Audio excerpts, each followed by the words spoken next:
Assalamualaikum warahmatullahi wabarakatuh. Halo semuanya, perkenalkan nama aku Willa Fadila dari Prodi Manajemen.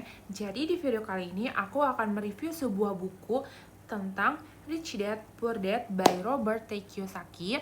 Jadi di video kali ini tuh aku bakalan ngejelasin bukunya itu tentang apa dan juga kekurangan dan kelebihan tentang buku itu.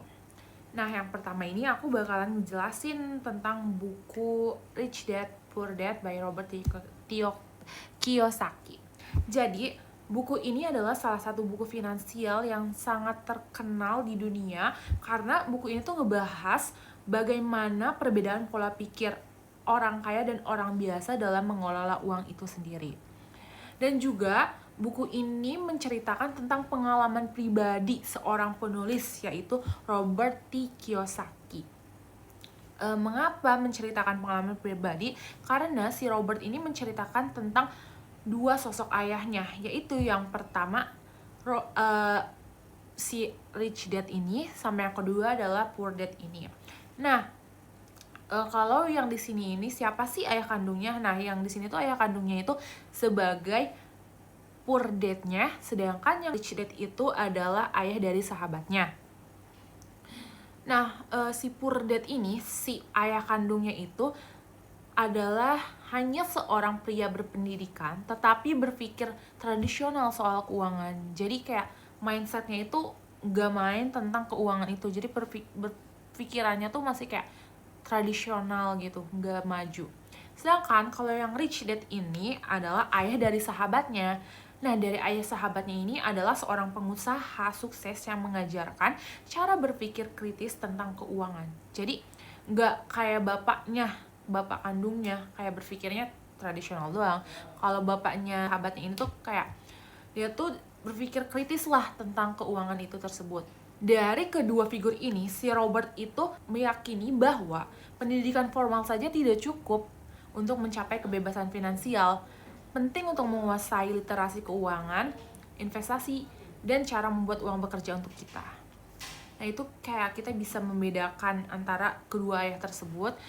Dan juga di buku ini juga ada pesan utama, yaitu bahwa mindset yang sangat menentukan kondisi keuangan kita. Jadi dari keuangan itu tuh bisa kita tahu nih mindset orang-orang tuh kayak gimana dari keuangan itu sendiri. Orang kaya ini berbeda karena mereka berfokus pada aset, bukan hanya pendapatan. Mereka itu diajarkan pentingnya belajar investasi, mengelola resiko, serta berani keluar dari zona nyaman agar bisa mencapai kebebasan finansial.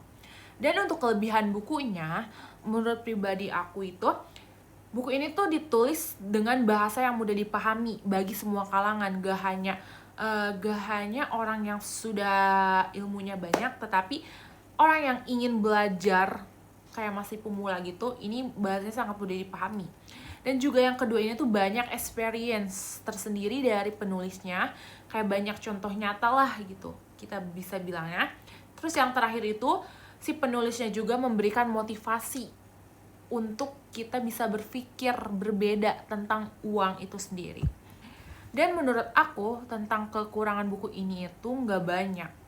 Jadi yang pertama itu mungkin dia tuh nggak ngejelasin detailnya tentang gimana cara kita investasi gitu.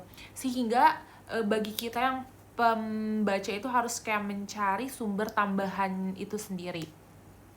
Terus yang kedua itu, yang terakhir, mungkin beberapa idenya tuh ada di setiap bab gitu, jadi kayak terus mengulang-ngulang gitu idenya tuh. Nah, itu kekurangannya itu sendiri. Juga aku sangat merekomen buku ini karena ini sangat relevan bagi kehidupan kita sehari-hari, terutama bagi kita yang ingin belajar bagaimana mengelola uang dengan lebih bijak, dengan lebih pintar.